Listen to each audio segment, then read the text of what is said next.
Good day, everybody. My name is Lara van Niekerk. I'm from the Council of Scientific and Industrial Research in South Africa. I would like to tell you a bit about South Africa's National Biodiversity Assessment and the Redlisting of Ecosystems approach we followed, looking at condition of our estuaries at regional scales.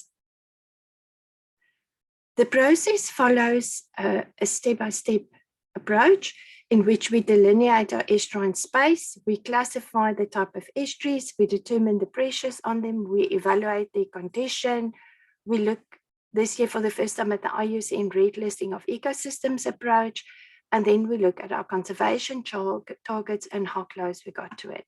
And then finally, we would also be looking at government responses not evaluated here.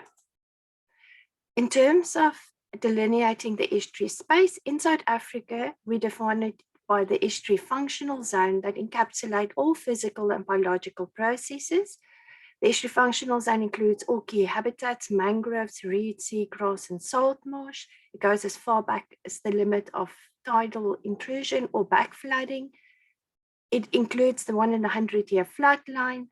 In most cases in South Africa, we use the 5-meter contour as indicative of it.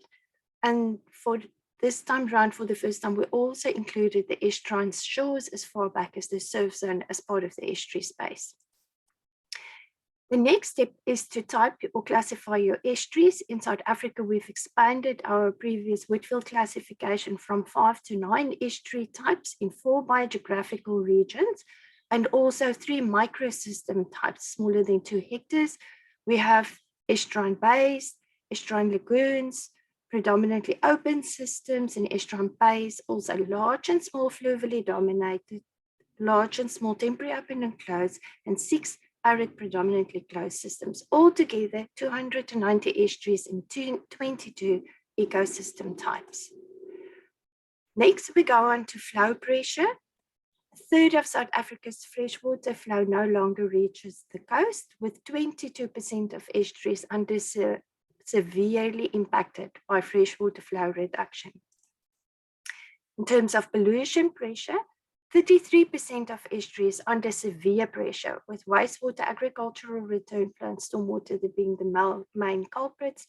About 840 million litres of wastewater flow daily into South Africa's estuaries. This is driving water quality at regional scales, with the urban centres of Cape Town around KZN, Durban coast being the main areas of concern. Fishing pressure has escalated severely in South Africa, up from 3,000 tonnes in 2011 to 3,700 tonnes in 2018. 21% of estuaries are under severe pressure, largely due to illegal gill netting escalating and also the opening of marine protected areas. Land use and development pressure, 29% of estuaries are subjected to severe habitat modification pressure, with less than 10% under no pressure, most of these confined to formal protected areas.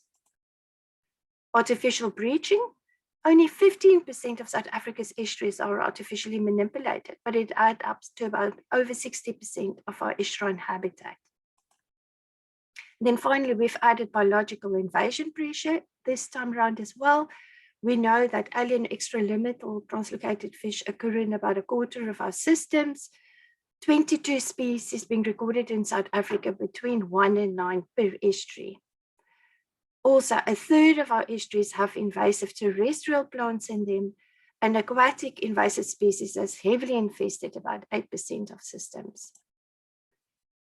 Moving on to condition, we use a color scheme here with blue colors indicating good condition system and brown colors bad or poor condition systems. Small sizes mean small estuaries and bigger bubbles mean larger systems.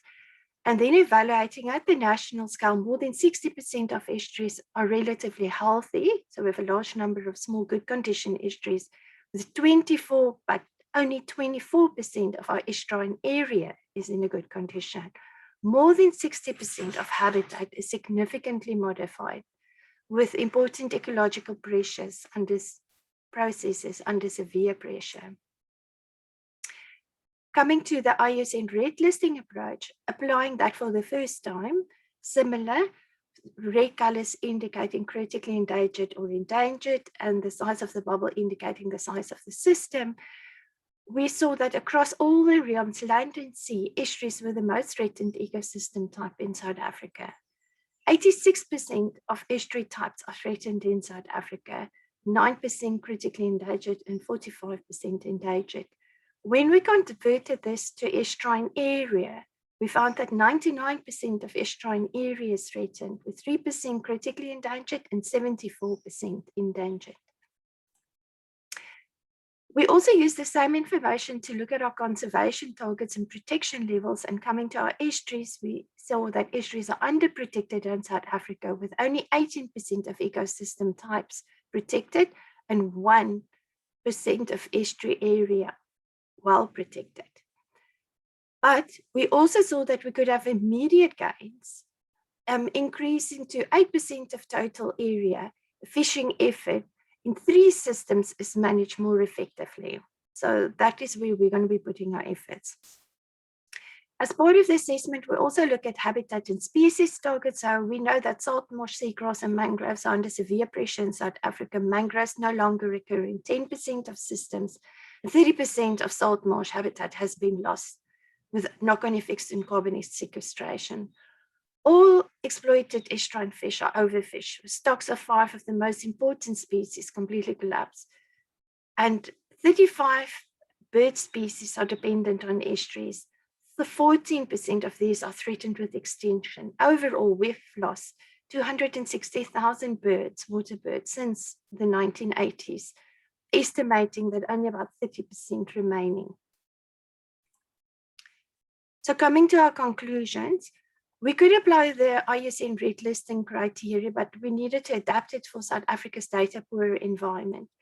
The process provided us with some very important country-level information on condition and pressures, which we now use in other management approaches and development of estuary management plans, prioritization of restoration plans.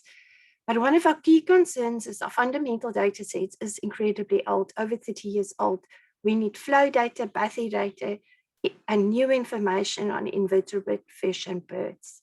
Also looking at new technologies like eDNA. And then finally, this is just a group of organizations. There's over 20 that contributes to this report. And I've shown you here a picture of the overarching synthesis report if anybody is interested in following up. Thank you, and I hope you enjoyed that.